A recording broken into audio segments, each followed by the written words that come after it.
going to start this morning by talking about our healthcare system, right? You didn't expect to hear about that this morning. And I know that there's many people here, and including my son-in-law. He's not here, but he's a doctor. And we're in crisis, right? We hear about this all the time, and many of you are waiting for hip surgery or knee surgery, and we don't have enough money to solve all of the problems. But I have the solution. That'll perk you up, right? And you hardly ever hear about it, okay? You know what the solution is? Don't get sick. You don't get sick. There you go. I can't accuse you of reading my notes because there are no notes, right? We need to take better care of ourselves, right? We need, as a society, to take better care of ourselves. Somebody was telling me this morning about the problems they have, but when she was sitting in the hospital and watched all the people coming in and out of the hospital and how labored they were in their walking, and young people, she said, you know, my problems pale in comparison. But we don't hear enough about this, do we? We try to solve these issues or problems by throwing more money at the situation. And I think if we all took better care of ourselves, we'd be in a different place. Longevity is one of my passions, and one of the books that I've recently read. There's hundreds of books now about longevity, and you know why? Because the baby boomers are getting there, and they don't want to die, right? And that includes me too. But it's not that I don't want to die. I want to be as healthy and active as I possibly can.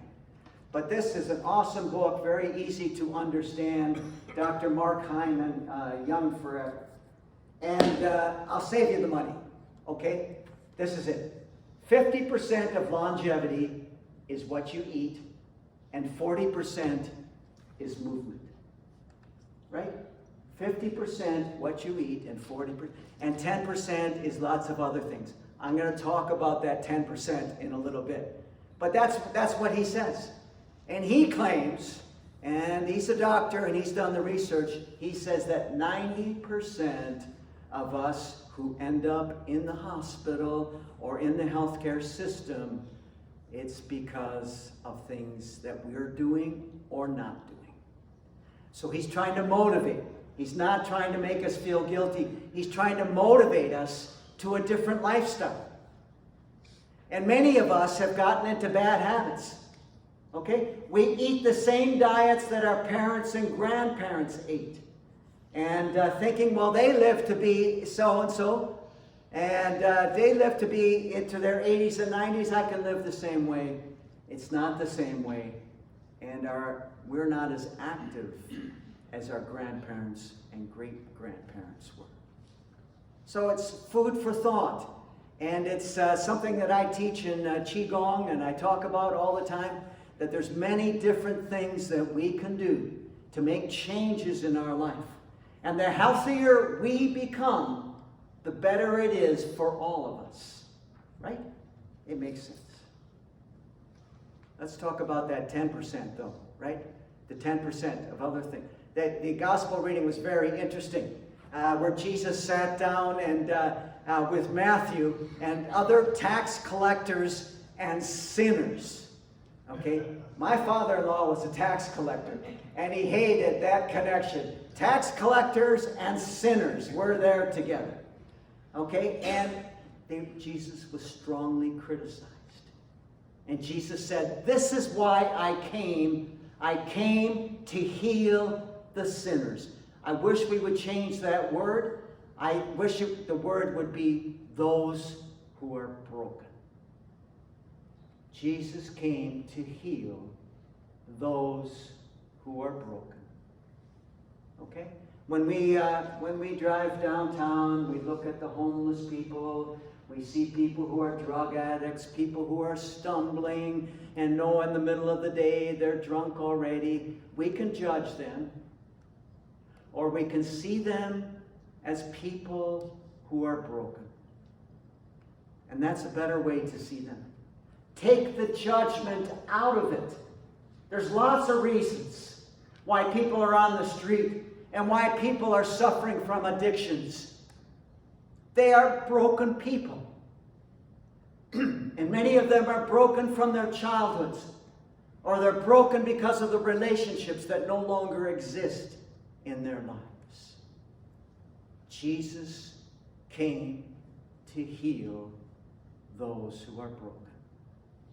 His love, His compassion, His unconditional love for everybody, for tax collectors, for sinners, for addicts, the homeless, for those who have committed horrendous crimes. Jesus came to heal these people. For how many centuries did the Christian church teach that if these people were broken and then they died, too bad? Pastors couldn't even do the funeral. People who committed suicide, or for people who were alcoholics or drug addicts, who were outside of the church. Thank God things are changing. But this is the reality. This is the reality. We have a message of love, unconditional love that God had for us. And I believe that Jesus whenever you came into His presence, you could feel that love. That this one woman knew that if she could just touch the cloak that He was wearing, she would be healed. And the man came and asked her if he would come to visit his daughter because she was dead and he could bring her back to life. This was the power of love that Jesus had. They could see it in His eyes. They could feel the aura in His presence. And Jesus could heal these people.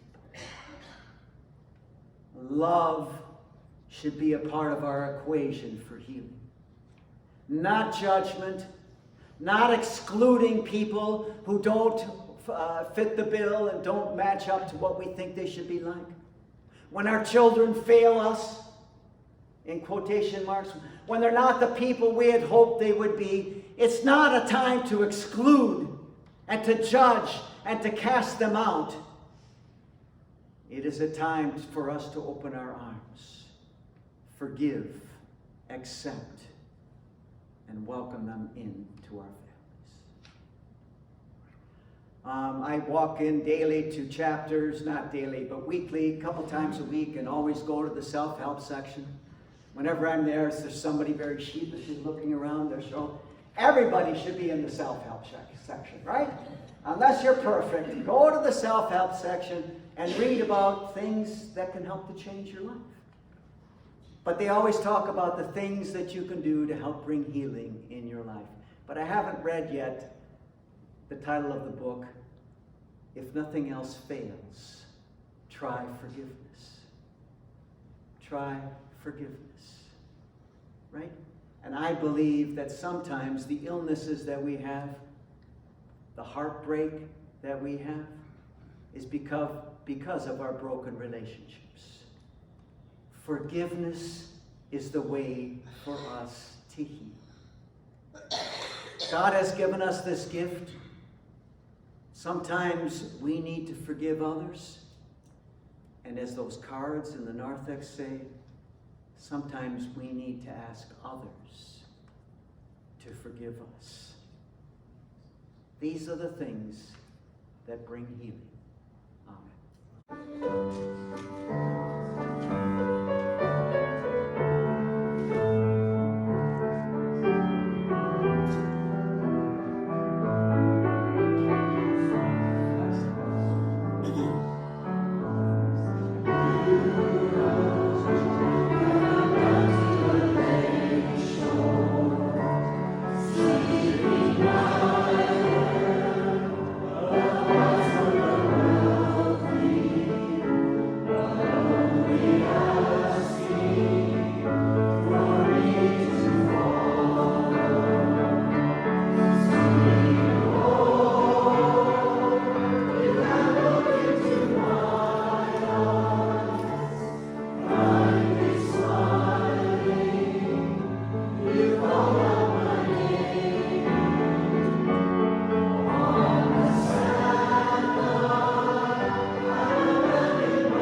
Let us extend our hands to one another, and this is for you, Dick and Shirley. God be with you till we meet again.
Go in peace and serve the Lord.